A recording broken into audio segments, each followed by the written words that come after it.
Sir, आज sir आदिवासी समाज के आपस में आंदोलन उसमें संविधान की रक्षा के लिए बात की और उसके कार्यक्रम पर चर्चा हुई। तो ये जो बहुत सारे बच्चे हैं संबंधित है, इनका क्या मांग है और इनको सामाजिक रूप से कैसे आगे बढ़ाएं? इस सरकार में और जितनी भी चुनी सरकार है उनका मुख्य काम होता है बने हुए कानून का पालन करना, और विशेष करके ST/SC का रोजगार जो 1641 में लिखा हुआ है उसका पालन करना। लेकिन देखने में आता है कि सरकार बनने के बाद विकास कार्यों के लिए कारपोरेट घरानों के अलावा कुछ सोचता नहीं है। यहाँ पर D.Ed B.Ed वाले पहले पूरे एक साल आंदोलन किए, अभी D.Ed के शिक्षक जो सीधी भर्ती थी उसके TET एग्ज़ाम निकाल लिए, काउंसलिंग में बैठ गए और पद 2300 रिक्त है। उसके बाद भी अगर सरकार भरना नहीं तो नियत क्या है? एक तरफ स्कूल में शिक्षा बदतर होती जा रही है, ट्राइबल अंचलों में शिक्षक नहीं होने के चलते लड़के पढ़ नहीं पा रहे हैं, और यहाँ योग्य सेलेक्टेड प्रत्याशी खड़े हैं, उनका चयन न करना कहीं न कहीं सरकार गुमराह करना चाहती है। जब वो पद रिक्त है उस पद में लोग उस पद के विरुद्ध में सेलेक्ट हो चुके हैं, देना चाहिए। सर्व समाज की ओर से हम शासन को आगाह कर रहे हैं कि कोई भी छत्तीसगढ़ में ऐसे नियुक्तियां जिससे आदिवासी अंचल प्रभावित होता हो, अगर जल्दी नहीं भरा जाएगा तो शासन के सामने उग्र कदम उठाने के लिए समाज बाध्य होगा। लगभग 1700 जो पद है अनुसूचित जनजाति और जाति के रिक्त है, तो क्या इसे किस तरह से क्या इसे कुछ षड्यंत्र के रूप से इसे बैकलॉग में पद डालने का साजिश है? क्योंकि हर बार हम ऐसे देखा जा रहा है कि ST/SC का ही जो पद है उन्हीं बैकलॉग में डालते हैं, जबकि आपके पास में योग्य कैंडिडेट आपका अवेलेबल है। तो क्या कारण हो सकता है सर, मुख्य कारण? आपने बहुत गंभीर प्रश्न किया, ये प्रश्न शायद CM से करना चाहिए।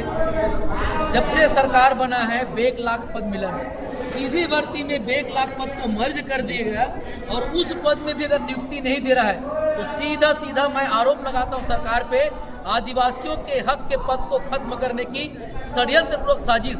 और इस साजिश को आपने अगर बताया, हम सरकार को बताएंगे। बैकलॉग पद सीधी भर्ती में डाल दिया, अब वो रिक्त 2300 पद में भर्ती नहीं कर रहा, हमारा बैकलॉग खत्म हो गया ना। इसका हम पुरजोर विरोध करते हैं, और सर्व समाज के हमारे कार्यकारी अध्यक्ष जी खड़े हैं, कोषाध्यक्ष जी खड़े हैं। हम तत्काल सरकार को चिट्ठी भी देंगे और इस पर उग्र विभाग के बाद भी सर, आपको कहना चाहिए इस विषय पर? हम बच्चों की लड़ाई के साथ है, और सर्व समाज, सर्व आदिवासी समाज इनके हर कदम की मदद करने के लिए तैयार है। जहाँ से जाना होगा हम साथ। कुछ बच्चों से भी चर्चा कर लेते हैं जो यहाँ पास में अभी तक आए हैं, और देखते हैं कि इनका क्या मांग है। आप कहाँ से आए? आप सरगुजा जिले के हैं सर। हमारी मांग ये है कि हमारी जो है नियुक्ति होने वाली है उन पर सरकार हमें जल्द से जल्द नियुक्ति दे, और हमें छठा लिस्ट निकालकर हमें शासन का। तो देख सकते हैं सरगुजा और बस्तर से बहुत सारे अभ्यर्थी आए हैं। 1700 पद जो है ST/SC के।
को नियुक्ति दो।